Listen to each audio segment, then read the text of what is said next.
आजमगढ़ नाम के एक छोटे से गांव में मनोज नाम का एक गरीब व्यक्ति अपने कुत्ते के साथ रहा करता था। मनोज की पत्नी रमा जब से गुजरी थी तब से मनोज की हालत खराब हो चुकी थी। मनोज कर्ज से पूरी तरह घिर चुका था, साथ ही अब उसकी तबीयत भी कुछ ठीक नहीं रहती थी। ऐसे ही एक दिन सुबह का निकला हुआ मनोज रात को थका हारा घर आता है और अपने कुत्ते के पास बैठकर उससे बोलता है, टॉमी, अब तो इन गली के कुत्तों से दोस्ती कर ले, क्योंकि अब तेरे मालिक की ये हालत नहीं रही कि वो तेरा पेट भर सके। आज भी रोज की तरह मैं घर से काम ढूंढने के लिए निकला था, पर मुझे काम ही नहीं मिला। मुझे समझ नहीं आ रहा, जब से रमा गई है तब से क्या हो गया है। गरीबी ने तो मुझे मानो जैसे जकड़ ही लिया है। इस गरीबी की वजह से मैंने अपनी बीवी को भी खो दिया। उसके इलाज के लिए लोगों से इतना कर्जा ले लिया, पर फिर भी मैं अपनी रमा को नहीं बचा सका और ना ही अब अपना कर्जा चुका पा रहा हूँ। इसलिए टॉमी, अब तुझे अपना ख्याल खुद रखना होगा। इतना बोलकर मनोज रोता हुआ भूखा सोने के लिए चला जाता है, परंतु उसका कुत्ता वहाँ से दुकान पर जाता है और कुछ खाने का सामान चोरी कर कर घर आता है। जब वो घर पहुँचता है तो वो देखता है कि उसका मालिक मर चुका है, जिसके बाद कुत्ता खाने को अपने मालिक के पास रखकर उसकी लाश के पास बैठकर रोने लगता है। तभी कुत्ते को उसकी मालकिन रमा दिखाई देती है। रमा की आत्मा को देख कुत्ता जोर जोर से भौंकने लगता है। टॉमी, क्या तुम मुझे देख सकते हो? टॉमी, तू अनाथ हो गया। उन गुंडों ने तेरे मालिक को चंद पैसों के लिए मार दिया, क्योंकि मनोज जी उनके पैसे समय पर नहीं दे पाए। इसीलिए उन्होंने तेरे मालिक को इतना मारा कि वो अपनी जान से हाथ धो बैठे। ये सब कुछ मेरी आंखों के सामने हुआ और मैं कुछ नहीं कर पाई। अब तुझे और मुझे मिलकर मनोज जी के हत्यारों से इनकी मौत का बदला लेना है टॉमी, पर उससे पहले इनके मृत शरीर का अंतिम संस्कार करना होगा। टॉमी, अब तुझे और मुझे मिलकर कुछ न कुछ करना पड़ेगा। रमा की बात सुनकर कुत्ता भागते हुए अपने पड़ोसी के पास जाता है। अब गांव के सभी लोग वहां आते हैं और मनोज के पार्थिव शरीर को देखकर एक दूसरे से बोलते हैं, पता नहीं बेचारे मनोज की खुशियों को किसका ग्रहण लगा कि एक ही महीने में दोनों पति पत्नी भगवान को प्यारे हो गए। बेचारा मनोज, इसकी लाश के आगे तो कोई रोने वाला भी नहीं बचा सिवाय इस कुत्ते के। अब कौन इसके शरीर को अग्नि देगा? तुम सही बोल रहे हो भाई, अब हम गांव वालों को ही मिलकर कुछ करना चाहिए। गांव के सभी लोग आपस में बात कर ही रहे होते हैं कि तभी वो गुंडे वहां आ जाते हैं जिन्होंने मनोज की हत्या की थी। उनके हाथों में चाकू देखकर गांव वाले डर जाते हैं और गुंडे गांव वालों को धमकाते हुए बोलते हैं, देख रहे हो तुम सभी गांव वाले इस गरीब मनोज की हालत। अगर इसी तरह से इस गांव के किसी भी लोगों ने मेरे पैसे देने में जरा भी देरी की तो उसका भी यही हाल होगा जो मनोज का हुआ है। और एक बात सभी कान खोलकर सुन लो, अगर किसी ने भी इस आदमी की लाश को चिता दी तो मैं उसकी लाश को चिता देने लायक नहीं छोड़ूंगा। समझ में आई बात? और जो मेरे पैसे खाएगा वो इसी तरह मारा जाएगा। इतना बोलकर वो सभी गुंडे वहाँ से चले जाते हैं और सभी गांव वाले उन गुंडों की धमकी सुनकर डर जाते हैं। भाइयों, हमने तो सोचा था मनोज भाई की लाश को हम गांव वाले मिलकर चिता दे दे, परंतु इन गुंडों का आतंक तो इतना ज्यादा बढ़ गया है कि अब लगता है मनोज भाई की लाश को ऐसे ही लावारिस छोड़ना पड़ेगा। अब इसके सिवा हमारे पास कोई और चारा भी तो नहीं है ना भाई। हाँ भैया, तुम सही कह रहे हो। भगवान ऐसा दिन किसी को ना दिखाए। और रही कर्जे की बात, मैं तो कान ही पकड़ रही हूँ। मर जाऊंगी पर इन लोगों से कर्जा वर्जा नहीं लूंगी। इतना बोलकर सभी गांव वाले अपने घर की ओर निकलने लगते हैं। वहीं खड़ी रमा की आत्मा सभी गांव वालों को रोक रही होती है और बोल रही होती है, ऐसा मत करो। मेरे पति की लाश को कोई तो अग्नि दे दो। मेरे पति की गलती ही क्या थी जो उनको इतनी बड़ी सजा मिली? बस ये कि उन्होंने मेरे इलाज के लिए उन गुंडों से पैसे मांगे। हे भगवान, तो क्या कर रहा है हम गरीब के साथ? अब मैं क्या करूं? मेरे पति की लाश को मुख्य अग्नि कौन देगा?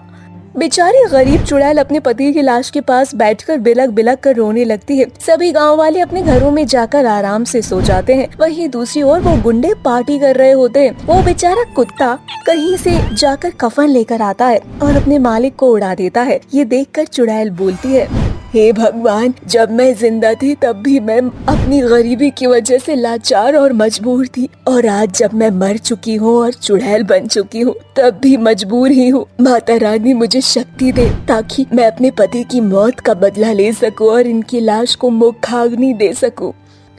चुड़ैल के इतना बोलते ही मंदिरों की घंटियां अपने आप बजने लगती हैं, तेज हवाएं चलने लगती हैं और मौसम बदल जाता है, जिसके बाद रमा की आत्मा को एक शक्ति मिलती है और वो अपने पति को छू पाती है, जिसके बाद रमा की आत्मा खुद अपने पति को अपने कंधों पर कब्रिस्तान ले जाने लगती है। सभी लोग बदलता मौसम देखकर अपनी खिड़कियों में झांकने लगते हैं और देखते हैं कि मनोज की लाश हवा में अपने आप उड़ रही है। ये देखकर सभी लोग बहुत ज्यादा डर जाते हैं और अपनी खिड़की दरवाजे बंद करके सो जाते हैं। अब चुड़ैल अपने पति को मुखाग्नि देती है और अपने कुत्ते के साथ उन गुंडों के पास जाती है जहां वो गुंडे पार्टी कर रहे होते हैं। वहां पहुंचते ही चुड़ैल वहां के सभी बर्तनों को हवा में उड़ा देती है। ये देखकर सभी गुंडे डर जाते हैं और वहां से भागने की कोशिश करने लगते हैं, परंतु उनके घर का दरवाजा अपने आप बंद हो जाता है और उन्हें किसी चुड़ैल के हंसने की आवाज सुनाई देने लगती है। साथ ही चुड़ैल का कुत्ता भी भौंकने लगता है। ये देखकर गुंडे उस कुत्ते से बोलते हैं, साले कुत्ते चुप हो जा वरना तुझे भी तेरे मालिक के पास पहुंचा दूंगा। भाई, हम इस कुत्ते को तो चुप करा देंगे, पर यहाँ जो घटना हो रही है उसका क्या करें? मुझे लगता है यहाँ किसी का साया है। मुझे लगता है यहाँ कोई चुड़ैल है। लगता है तूने कुछ ज्यादा ही चढ़ा लिए, इसलिए तो ऐसी बहकी बहकी बातें कर रहा है। चुड़ैल वुड़ैल कुछ नहीं होती। अब अगर ये दरवाजा नहीं खुला तो हम इस दरवाजे को तोड़कर बाहर जाएंगे। इतना बोलकर वो लोग दरवाजे को तोड़ने की कोशिश करने लगते हैं, पर तभी चुड़ैल जोर से हंसने लगती है और उन दोनों को हवा में उड़ा देती है। जिसके बाद वो गुंडे चुड़ैल से बोलते हैं, कौन हो तुम? हमारे सामने क्यों नहीं आती? देखना चाहते हो कि मैं कौन हूँ? तो लो देखो मुझे। इतना बोलकर चुड़ैल उनके सामने आ जाती है। वो गुंडे मनोज की पत्नी रमा को अपने सामने देखकर डर जाते हैं और बोलते हैं, तू तो मनोज की पत्नी है, रमा, जो मर चुकी थी। हाँ, मैं मनोज की पत्नी हूँ जो अपनी गरीबी की वजह से मर गई, और मेरे पति ने तुम लोगों से कुछ पैसे उधार लिए थे। वो तुम्हें समय रहते पैसे नहीं दे सके, जिस वजह से तुम लोगों ने मेरे पति को मार डाला, और अब मैं उन्हीं की मौत का बदला लेने आई हूँ। अब मैं तुम दोनों को नहीं छोड़ूंगी। तुम दोनों को तुम्हारे किए की सजा जरूर मिलेगी। देखो रमा, मुझे माफ कर दो। ये सब मैंने नहीं किया। ये सब मेरे बड़े भाई का काम था। मैंने तो इसको समझाया था कि कुछ पैसों के लिए किसी की जान मत ले, पर इसने मेरी नहीं सुनी। देखो, तुम मुझे छोड़ दो, मुझे जाने दो। नहीं, मैं तुम लोगों को नहीं छोड़ूंगी, क्योंकि तुमने मेरे पति की जान ली है, साथ में उनकी लाश को लावारिस छोड़ दिया। मैं नहीं छोड़ूंगी, तुम दोनों को मार डालूंगी। इतना बोलकर चुड़ैल अपने दोनों हाथ लंबे कर लेती है और दोनों के गले को दबा देती है और अपनी शक्तियों से उन दोनों को जिंदा जला डालती है। अब चुड़ैल का बदला पूरा हो जाता है। अब वो अपने कुत्ते से बोलती है, टॉमी, अब मेरे जाने का समय हो चुका है। तुझे अपना ख्याल खुद रखना होगा। देख, तेरे मालिक मेरा इंतजार कर रहे हैं। इतना बोलकर चुड़ैल वहाँ से गायब हो जाती है और टॉमी अकेला इस दुनिया में गली के कुत्तों के साथ रहने लगता है। गोकुल नगर नाम के एक गांव में एक औरत अपनी मिठाई की दुकान खोलती है। अपने मोहल्ले में मिठाई की दुकान खुली देखकर गांव के सभी लोग आपस में बात करते हैं, अरे बहन, अपने गांव में एक नई मिठाई की दुकान खुली है। दुकान तो बड़ी ही अच्छी लग रही है और उसके पास तरह तरह की मिठाई भी है। ऐसी मिठाई है जो हमारे गांव में मिलती ही नहीं। एक बार लेकर देखते हैं आखिर ये मिठाई वाली कैसी मिठाइयाँ बेच रही है। तुम सही बोल रही हो बहन, चलो मिठाई लेकर आते। वैसे भी आज रात को मेरे घर पे कुछ मेहमान आने वाले हैं। इतना बोलकर वो दोनों चुड़ैल के पास उसकी मिठाई लेने जाते हैं, जहाँ चुड़ैल अपनी दुकान में उन औरतों को आता देख हंसते हुए खुद से बोलती है, आ जाओ, जल्दी जल्दी आ जाओ। मुझे कब से तुम लोगों का ही इंतजार था। अब तुम मुझसे मिठाई खरीदोगे तभी तो मेरा बदला पूरा होगा ना। इतना बोलकर वो दोनों औरतों से बोलती है, अरे आओ बहनों, जल्दी आओ, तुम्हारा ही इंतजार था। बोलो बोलो, कौन सी मिठाई पैक कर दूं? मेरे पास तुम्हें हर तरह की मिठाई मिलेगी। अरे भाई, हमें पहले मिठाई देख तो लेने दो और एक आध टेस्ट भी करवाओ। हमें जो सही लगे कि हम वो मिठाई खरीद लेंगे। हाँ, क्यों नहीं बहन, बिल्कुल। बताओ कौन सी मिठाई तुम्हें दूं चखने को। अब दोनों औरतें मिठाई देखने लगती हैं और कुछ मिठाई पसंद करके चुड़ैल से बोलती हैं, ये वाली मिठाई दिखाना। चुड़ैल उन औरतों को मिठाई टेस्ट करने के लिए देती है।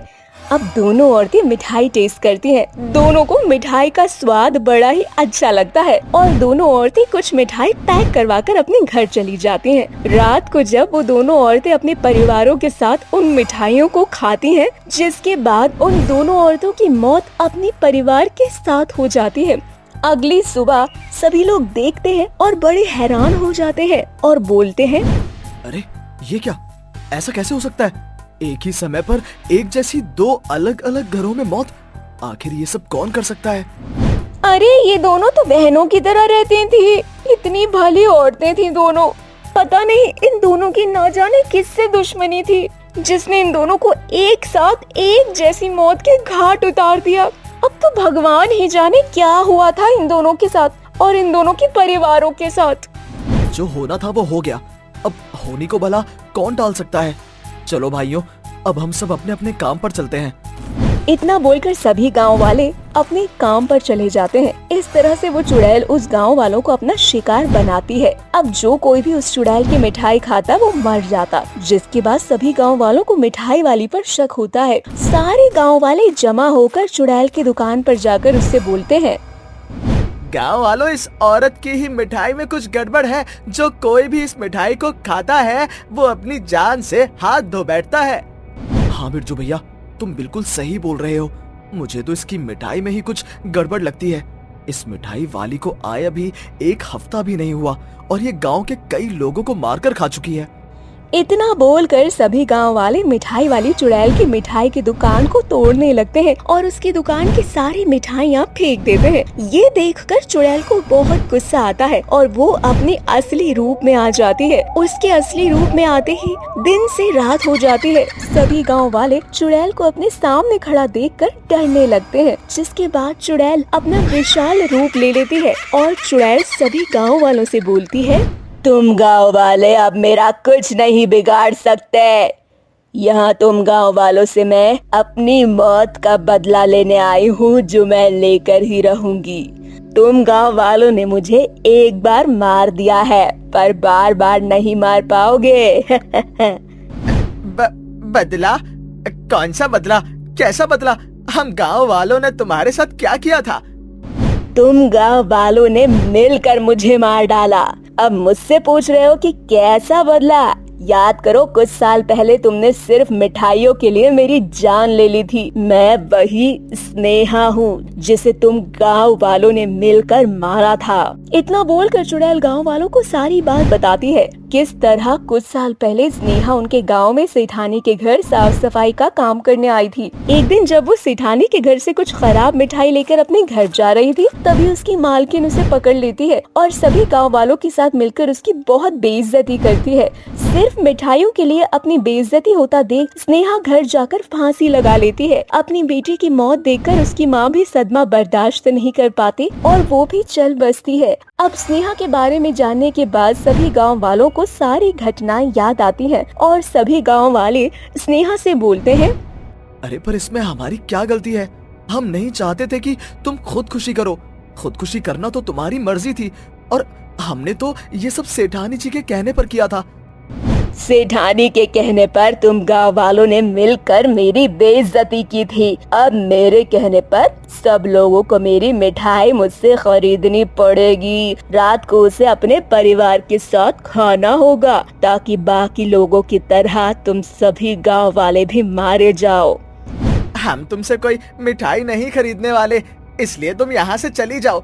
तुम्हारे साथ जो हुआ वो गलत हुआ, पर अब तुम हमारे साथ भी गलत कर रही हो। बिरजू की बात सुनकर चुड़ैल को गुस्सा आ जाता है और वो बिरजू को हवा में लटका देती है और सभी गांव वालों से बोलती है, तुम गाँव वालों को तो मरना ही पड़ेगा। अब तुम मेरी मिठाई खरीद कर मरो या फिर मेरे हाथों से। चुड़ैल की धमकी सुनकर सभी गांव वाले उससे मिठाई लेने के लिए राजी हो जाते हैं और मिठाई लेकर अपने घर जाते हैं। मिठाई खाने से पहले गांव के पंडित के पास जाकर उसे सारी बात बताते हैं, जिसके बाद पंडित गांव वालों से बोलता है, वो चुड़ैल तुम लोगों को नहीं छोड़ने वाली। अब तुम्हारी जान सिर्फ एक ही आत्मा बचा सकती है। किसकी आत्मा हमें बचा सकती है पंडित जी? साफ साफ बताइए, हम गांव वालों पर बहुत बड़ी विपदा आन पड़ी है। वो चुड़ैल किसी की नहीं सुनती सिवाय अपनी माँ के। अगर उसकी माँ की आत्मा यहाँ आ जाए और वो उसे रोक ले तो ही वो चुड़ैल तुम सबकी जान बख्श सकती है। जिसके बाद सभी गांव वाले पंडित के साथ बैठकर एक छोटी सी पूजा करते हैं और चुड़ैल की माँ की आत्मा को बुलाते हैं। चुड़ैल की माँ जब उन लोगों के सामने आती है तो सभी गांव वाले उससे विनती करते हैं। जिसके बाद चुड़ैल की माँ सभी गांव वालों से बोलती है, मेरी स्नेहा ने पहले भी एक बार गलत कदम उठाया था, अब वो एक बार फिर से गलत कदम उठाने जा रही है। मैं पहले तो अपनी बेटी को रोक ना सकी और ना ही बचा सकी, पर इस बार मैं उसे जरूर रोकूंगी। तुम सभी गांव वालों चिंता मत करो और उसकी खरीदी हुई मिठाई मत खाना। जिसके बाद पंडित चुड़ैल का आवाहन करता है। चुड़ैल का आवाहन करते ही तेज हवा चलने लगती है और एकदम से चुड़ैल सभी गांव वालों के सामने आती है। सभी गांव वाले चुड़ैल को देखकर डर जाते हैं। जिसके बाद चुड़ैल पंडित से बोलती है, पंडित तुझे क्या लगता है तू अपनी इन पूजा पाठ से गांव वालों को बचा लेगा? बिल्कुल भी नहीं, मैं इन गांव वालों को मार कर ही गाँव से जाऊंगी। इतना बोलकर चुड़ैल जोर जोर से हंसने लगती है। तभी उसकी माँ उसके सामने आ जाती है और बोलती है, बेटा तू ये क्या करने जा रही है? तूने पहले भी एक बार खुद की जान लेकर गलती की थी और अब फिर से तू इन गांव वालों की जान लेकर गलत कर रही है मेरी बच्ची। पर माँ, इन गांव वालों की वजह से मैंने अपनी जान गंवाई और मेरे जाने के बाद आपने भी अपनी जान गंवाई। सिर्फ कुछ मिठाइयों के लिए इन गांव वालों ने मेरी इतनी बेइज्जती की, इतना शर्मिंदा किया था मुझे। अब चुड़ैल की माँ चुड़ैल को बहुत समझाती है। जिसके बाद चुड़ैल अपनी माँ की बात मान जाती है और उस गांव से हमेशा हमेशा के लिए चली जाती है। चुड़ैल के जाने के बाद सभी गांव वाले उसकी मिठाइयाँ फेंक देते हैं और एक बार फिर से हंसी खुशी अपनी जिंदगी बिताते हैं। साथ ही अब वो कभी भी ऐसी गलती दोबारा नहीं करते। ये कहानी है भीमपुर गांव की। भीमपुर गांव के मुखिया अर्जुन सिंह, जो कि गांव के कर्ता धर्ता थे। अर्जुन सिंह के पास बहुत सारी बकरियां हुआ करती थी।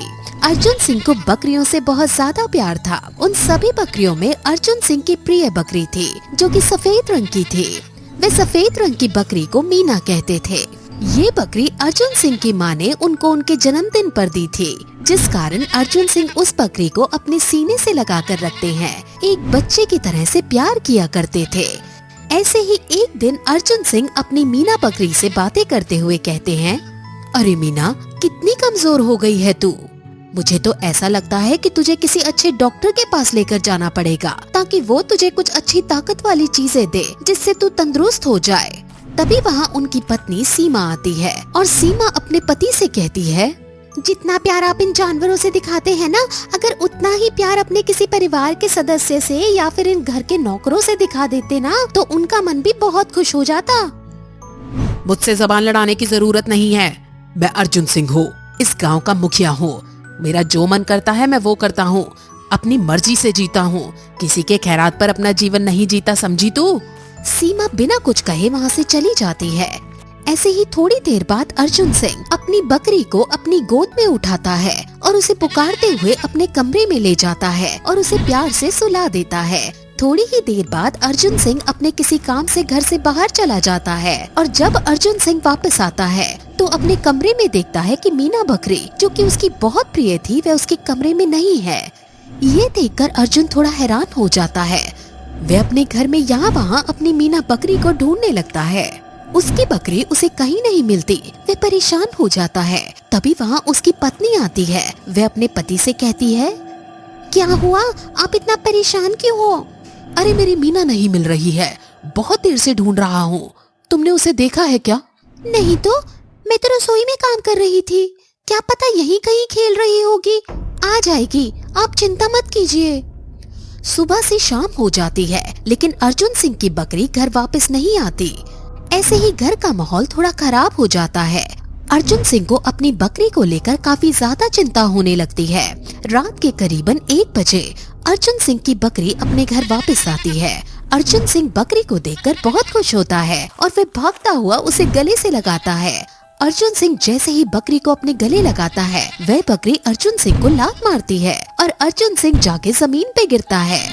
अर्जुन सिंह अपनी बकरी की इन हरकतों से थोड़ा परेशान हो जाता है, लेकिन वह बकरी की इस हरकत को नजरअंदाज करते हुए उसे अपने घर ले आता है।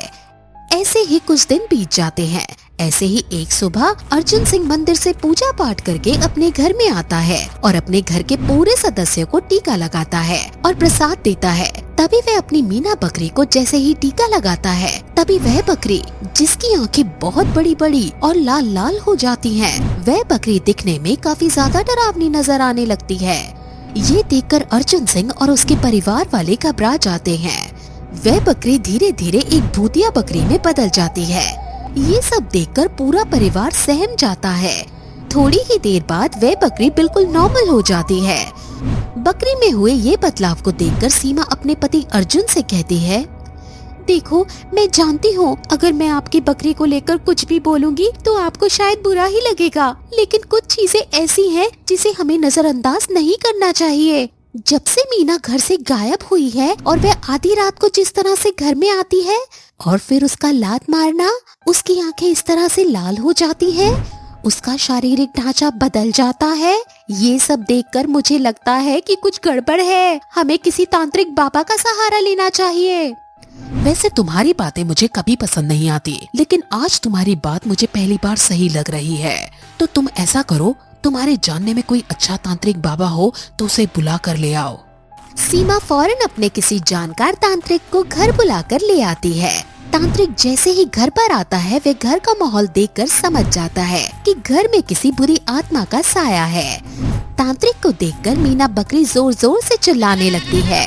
तभी वह तांत्रिक बाबा किसी तरह से मीना बकरी को शांत करता है और उस बकरी की आवाज से वहाँ गांव के कुछ लोग जमा हो जाते हैं। जिसके बाद वह तांत्रिक मीना बकरी से पूछते हुए कहता है, देख, मैं सब जानता हूँ कि तू बेजुबान जानवर का सहारा लेकर घर के सभी लोगों को नुकसान पहुँचाना चाहती है। तेरी भलाई इसी में है कि तू खुद ब खुद सच बोल दे कि तू यहाँ किस मकसद से आई है। मैं यहाँ अर्जुन सिंह से बदला लेने आई हूँ। कैसा बदला? ये उस समय की बात है जब मैं अर्जुन सिंह के घर पर नौकरानी का काम किया करती थी। अर्जुन सिंह जो कि बहुत ज्यादा बदतमीज किस्म का व्यक्ति था, उसे अपने रुतबे पर बहुत ज्यादा घमंड था। अर्जुन सिंह ने मेरी इज्जत पर नजर डाली थी और उसने मेरे साथ बहुत बुरा सलूक किया था और इसने मेरी इज्जत बर्बाद करने के बाद मुझे अपने ही घर के छत से नीचे फेंक दिया था और सबसे ये बोल दिया था कि मैं छत से नीचे गिर गई और ये कानूनी तौर पर तो बच गया, लेकिन मेरी जो आत्मा तड़प रही है अब उससे कैसे बचेगा। तांत्रिक बाबा नौकरानी की चुड़ैल को बकरी से अलग कर देते हैं और अपनी तंत्र विद्या शक्ति से एक बोतल में उस चुड़ैल को बंद कर देते हैं। गांव वालों के सामने अर्जुन की सच्चाई आ जाती है। तभी उसमें से एक व्यक्ति पुलिस को फोन करके अर्जुन की सारी सच्चाई बता देता है, जिसके बाद अर्जुन को पुलिस वाले गिरफ्तार कर लेते हैं। इतना सब होने के बाद वह खुद ब खुद अपना जुर्म कबूल कर लेता है।